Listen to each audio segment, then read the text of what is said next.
Welcome to Tonia's Kitchen, where taste and nutrition go hand in hand. Here is Tonia King.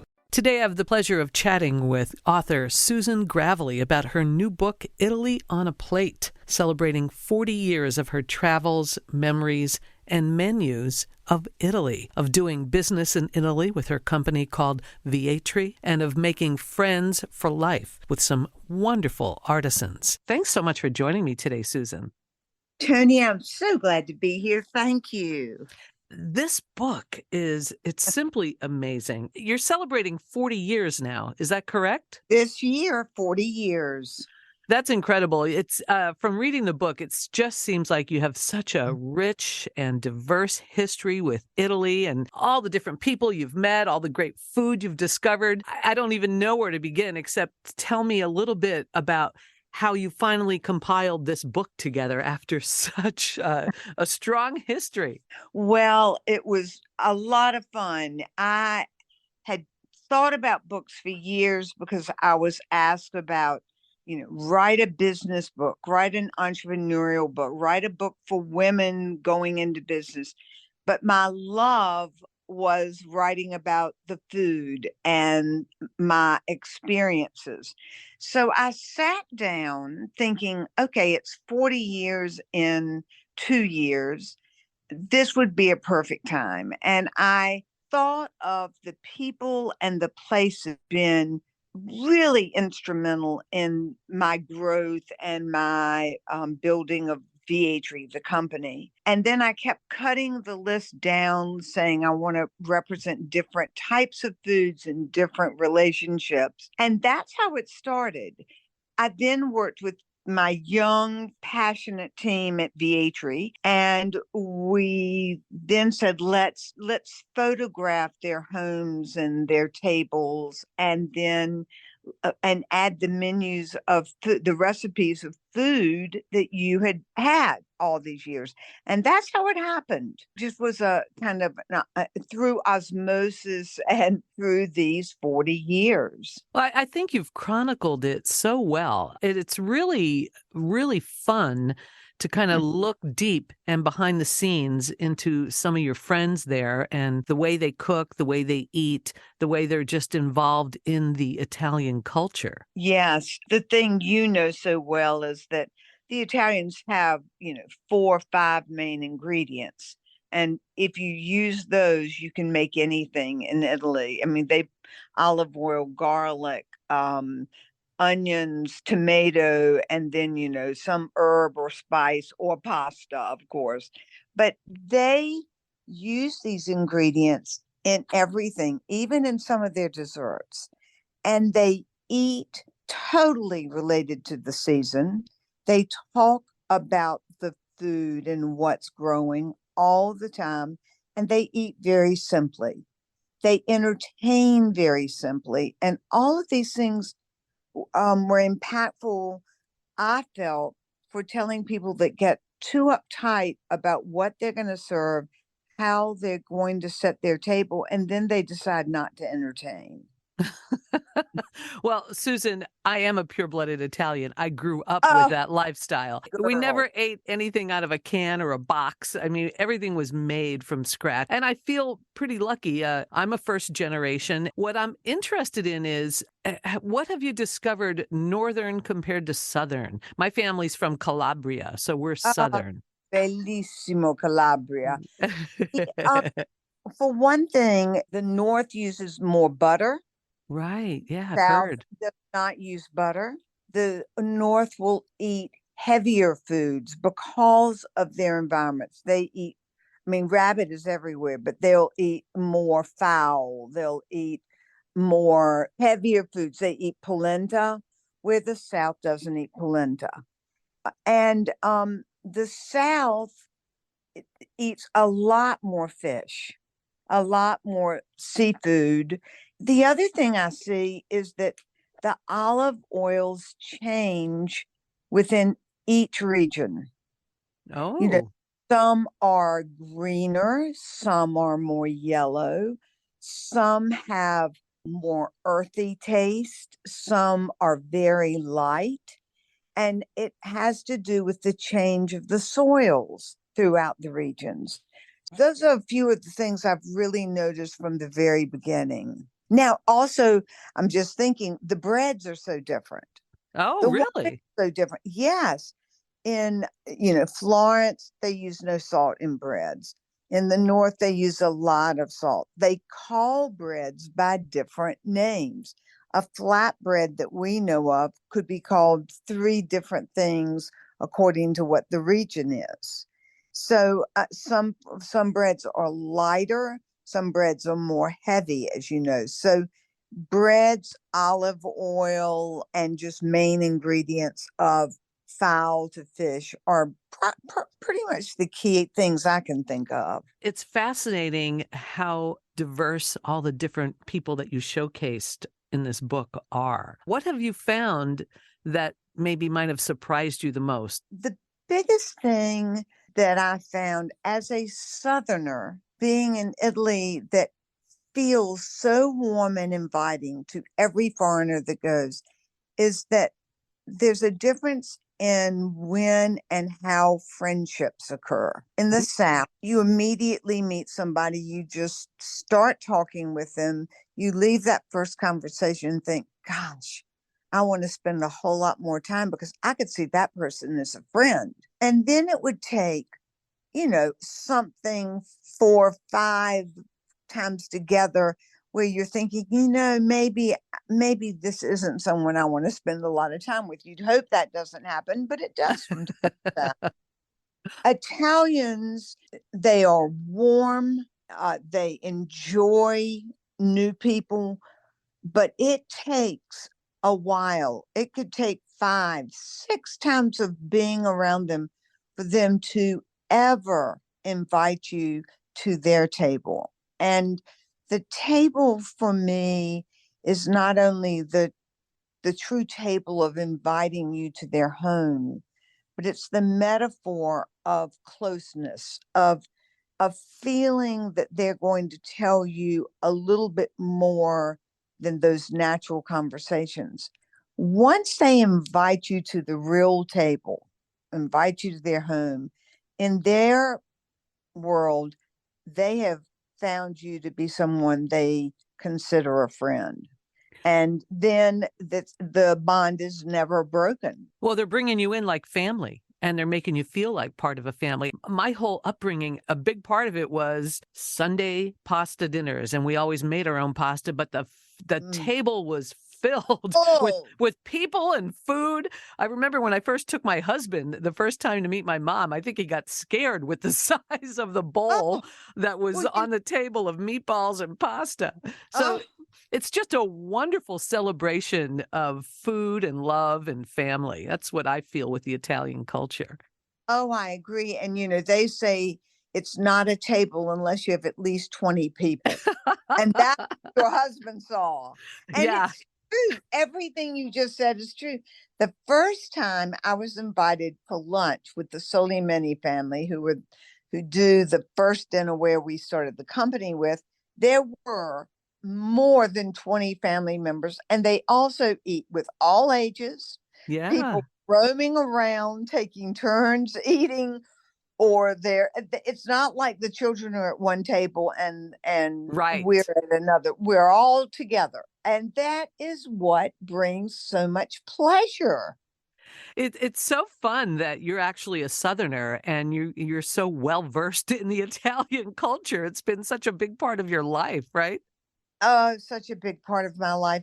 Growing up, my father was in international tobacco, so we had foreigners in our home all the time. And there was a globe, a standing globe, and he would show us, somewhere in Europe or someplace in the Middle East or somewhere in Asia. And let's say it was Florence, Italy, and he'd point to Florence and Rocky Mount, North Carolina, and he'd say, look how small the world is. Your phone call or a plane ticket away. And so I never was afraid of traveling or exploring, though I adored home. My sister says, I was a homebody, but I still am. I love to get home. But Italy wasn't one of the first places on my map. Once we took that trip And once we found that dinnerware and realized we were going to negotiate prices and all, I fell in love. I mean, well, I fell in love the moment we got to Rome. So, yes, it's a big, big part of my life, and the people are like family to me. And what's exciting, Vietri then was born out of your first trip or so to Italy, correct? I love all your dinnerware and linens, and oh, it's just beautiful. That is right. We had a quick funny story. We had been on Alitalia, and my sister went up to the ladies' room up in business class and met this a charming Italian who came down and talked to La Mamma, the mother and two daughters, gave us names of restaurants in Rome and also his phone number in Florence. We ate at the restaurants in Rome, fabulous. Then went down to the Amalfi Coast and stayed at Il San Pietro, where it's carved into the bottom of a rock hill. And you get to the hotel by going down from the top of the mountain, through the mountain in an elevator to this hotel. And there they were using this, what we call campagna, but the Solimeni dinnerware with all the animals and the flowers. And we hired a driver for 2 days until Mama said, I am treating y'all to this trip to be on vacation with me, but so you need to go and see things with me. But we were mesmerized, negotiated first prices, sat with a couple at the hotel from New York in clothing manufacturing who said, you clearly love to design and create. You should not retail, you should design and wholesale and distribute. Had no idea what that meant. Knew tobacco went across the ocean. And my sister and I said, let's try it. And that was it. Wow. It's amazing some of the artisans that you've met that I noticed in the book that seem to be a big part of your company or had been. I don't know if they still are. Still are. We work with about 20 to 25, depending upon the season and what we're introducing in Italy. Everyone is a true artisan. We use no decals. Everything is hand painted or hand glazed or hand sponged, like one fabulous manufacturer. And we still do in Italy wonderful and many glass objects, flower vases, etc. And everything is mouth blown. That is just so exciting. My son is a glass blower. He is. He is. Well, your book is just like it really hit home with me in so many different areas. Let's talk about some of the recipes. Can you Yeah. share any of the recipes with us? Well, one of the chapters is on Frances Mays, who wrote Under the Tuscan Sun, and she wrote the foreword.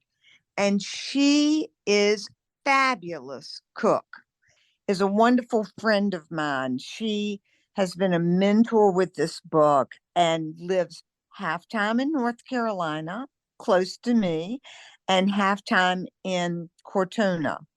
And she does such interesting crostinis, which everyone loves. It's an easy way to entertain with just a great glass of Prosecco or wine. And she has one that's peas and shallots. Mm. So easy. You basically, it's on page, if you have the book, 150. Okay. And you basically saute the shallots and the peas together so that the peas are still crunchy. And then you stir in mint, mascarpone, salt, and pepper. You coarsely chop it in a food process, and then you spoon it on bruschetta. And you serve it at room temperature, and it's beautiful because you've got those coarsely ground peas and shallots, and I always add a little parsley because I love parsley. But you've got that crunchiness on a crostini, and I also love anything that's green. So that would be a favorite of mine. And that sounds like a perfect springtime appetizer. It is fabulous springtime appetizer. I'm going to give you a main course I love, but for dessert, Tonia, she also, and I don't know why I stuck with her today, but a they're called Forlini al profumo di arance e salvia. It is an orange and sage scented shortbread cookie. Mm, Shortbread cookies, as you know, are very easy. I mean, it's butter, sugar, flour, right. but you add zest of an orange and then you mince up. She says 6. I added a little more. Sage leaves, just mince it up and you mix it all together. And then you put it in either parchment paper, or I use plastic wrap, and you make it so it looks like a long hot dog. You know, when you buy cookies Right. already made, you can put it in the saran wrap and chill it, but you can also freeze it and have them for, a week and cut a couple every day. There's Right. no way you can do it. They are so divine that you will make them and invite 2 friends and eat the whole thing. The as you know, Italian cooking is they don't use a lot of sugar. So Right. nothing is that sweet. So you really get that burst of sage and orange in this shortbread cookie. All you need is a little ice cream, a little, raspberry puree on top, and you've got a fabulous, fabulous dessert. That sounds great with a cup of coffee or tea. Ooh, oh yes. I mean, I have stopped making them for a while because I eat so many of them. You will too, Tonia. They're divine. I The can't other, wait to try it.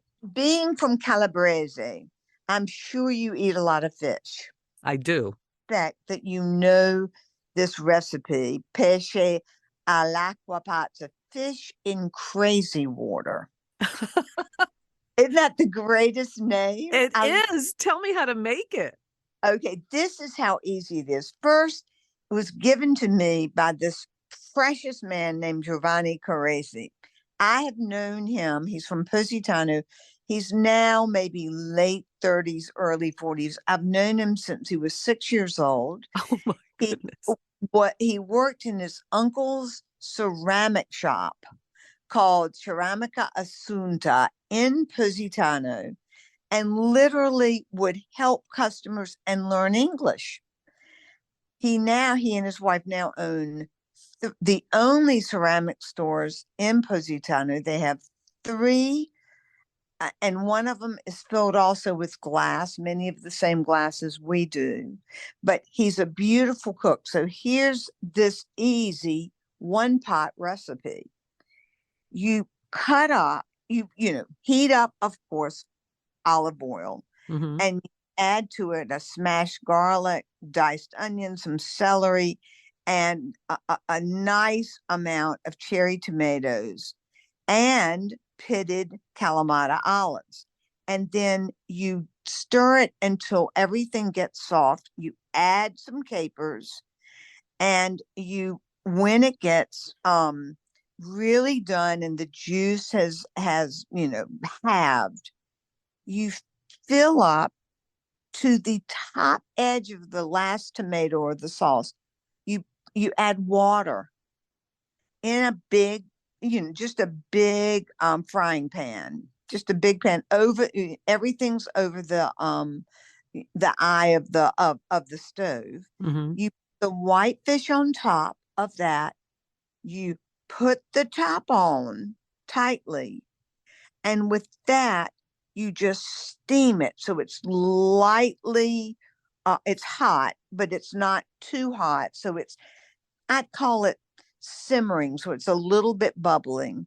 You keep it in that pot 10, 15 minutes. You open it up and you have the flakiest fish with this tomato and capers and olive Mm. sauce, and then you sprinkle just flakes of parsley so it looks beautiful. Add a little sea salt on top if you want, and there you go. Don't need anything else. Wow, that sounds delicious. What kind of fish are you using, Susan? I'm using North Carolina flounder, but you can use sea bass, you can use sea bream if you want. But I have done it twice, one with well, not twice. I mean, twice recently, one with a dark fish. It's not as good. It really is good. And I wrote it in the book for white fish, white fillets. That sounds absolutely delicious. I can't wait It to is. try that. It is so easy, Tonia. It's on page 85. And there's a beautiful picture of it. The other thing we did is all of the recipes are created on Vietri platters. And we put this specifically on pesce colorado, a colored fish swimming all over the plate, since it was my favorite fish recipe. There is just a lot to absorb in this book. We're talking with Susan Gravely about her brand new book, Italy on a Plate. Now, what about finding you on social media, website, or how do we find out more about you, the book, and everything Oh, else? well, you can go to susangravely.com, and you can also go to vietri.com. You can purchase the book through either one or Amazon, any of your booksellers. And our Instagram is Susan E. Gravely. So my website is without the E, Susan Gravely, and my Instagram is Susan E. Gravely. Great. I've really enjoyed chatting with you today, Susan. This is just such a beautiful book, and it is dear to my heart, and I can't Oh, wait to experience more of these recipes. They just right. sound and look beautiful. The pictures are fabulous. Well, thank you. We did this ourselves with a lot of love, and per un'italiana è un grande complimenti. For an Italian to be thrilled, that's the greatest of compliments. Thank Oh, you. absolutely. It is definitely bringing it all back home for sure. Thanks again for your time, Susan. Thank you for inviting me to your show. If you would like to find out more about today's guest, visit our Facebook page and check out our new podcast, Food Talk for Health, wherever you get your podcast from.